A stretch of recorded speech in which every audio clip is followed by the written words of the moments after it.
So what's up guys, it's Ash here and welcome back to a brand new video. In today's video guys, I've got some custom tactics and player instructions for the 4-1-2-1-2 narrow or the second variation.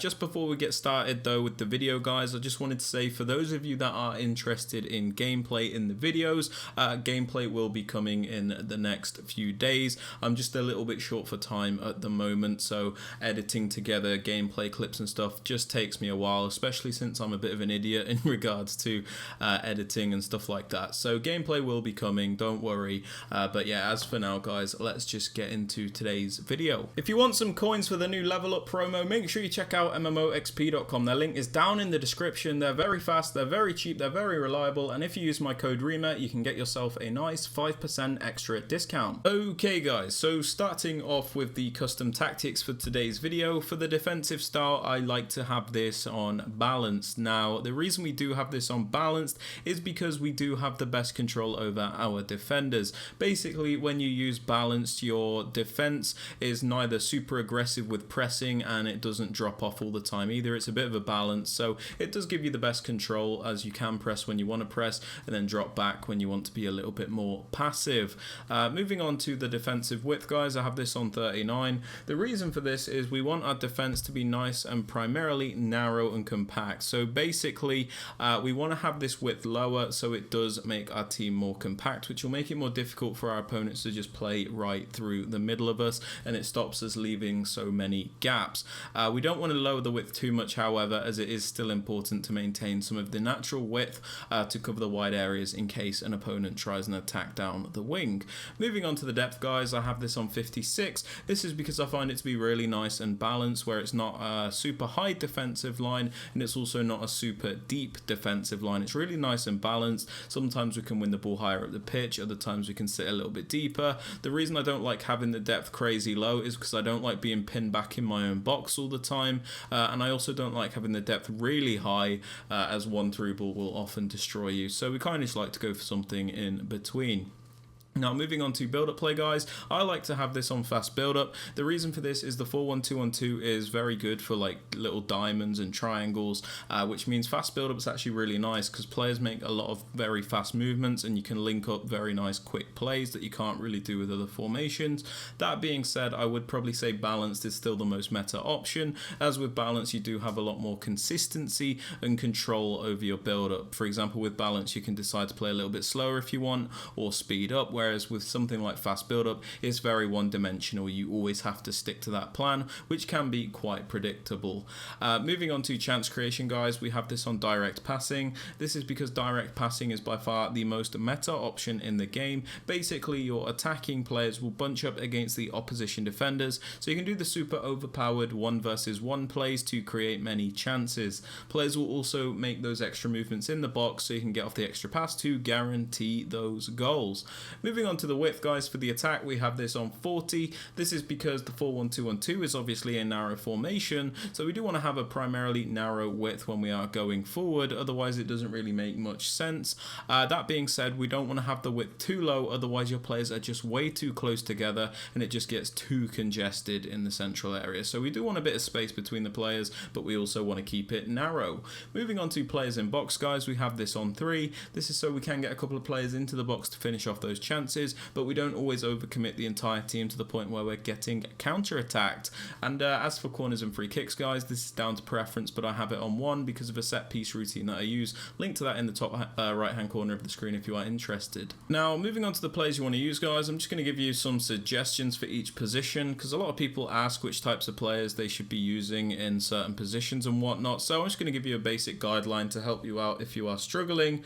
But anyway, starting off with the 2 strikers guys, I suggest implementing at least one creative player into the strike force, or somebody with at least a bit of creative ability. The reason for this is if you use 2 out and out clinical strikers, players that are only really good at finishing off the chances, you are very restricted in your attack because you're limited in what you can do with these strikers. Basically, if you use just out and out strikers, you're limited to through balls and crosses. They're not very good for like link up plays and stuff like that, so it can just be really predictable and difficult to attack. but if you implement a more creative minded player into the strike force, you can do a lot more varied plays and attack a bit more fluently. Moving on to the cam, guys, it's important to use a nice creative player here. This is somebody that is obviously good at passing, good at dribbling, basically good all-round creative ability. It's also important that they are nice and agile so they can work the angles as best as possible, because if they're super clunky, you might struggle a lot in that regards. It's also important that they can shoot to finish off chances, because there are a lot of times where the cam will end up in the box in a shooting position, and you don't want them messing up those chances for you. Moving on to the right centre mid, guys, I like to use a more box-to-box style midfielder. This is somebody that will attack and defend and have a bit of a free roll, so I would suggest somebody with a high work rate, if you can get it, as you get that maximum contribution in both the attack and the defence, but just ensure that this player has a nice well-rounded card so that they are capable of doing a bit of everything. Moving on to the CDM, guys, I like to use a more defensive minded player. This is somebody that will stay back, so somebody with a medium-high work rate is probably best, as you get the maximum contribution in defence and they're not too bothered about going forward.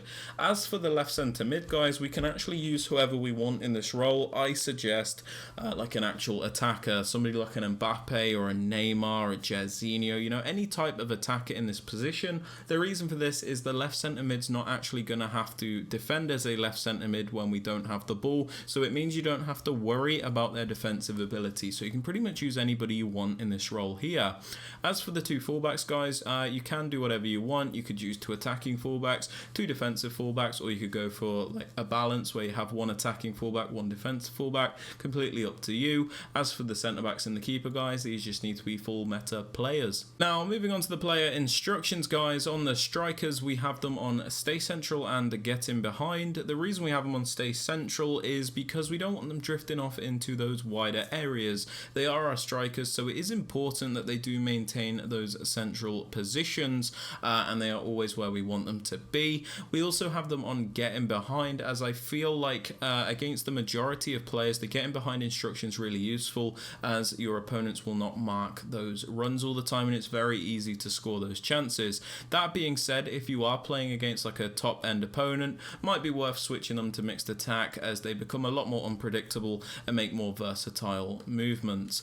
Moving on to the cam, guys, we have them on comeback on defense. This is because it will make the team defend in a 4-4-2 shape, which is super important, because if you look at the 4-1-2-1-2 narrow, there is absolutely no width to the team in the majority of areas. You know, your opponent would just have a free run down the wing a lot of the time, so it's important to turn this into a 4-4-2 with the comeback on defense instruction, as we can defend both the narrow and wide areas, and we just become a lot more secure at the back. So the cam on comeback is very important. Moving on to the right centre mid, guys, the more box-to-box player, we have him on the default settings and cover centre. We have him on the default settings because, like I said, he's a more box-to-box style player, has a bit of a free roll. The only important thing is that we have him on cover centre, so he does defend as a centre mid in a 4-4-2 shape.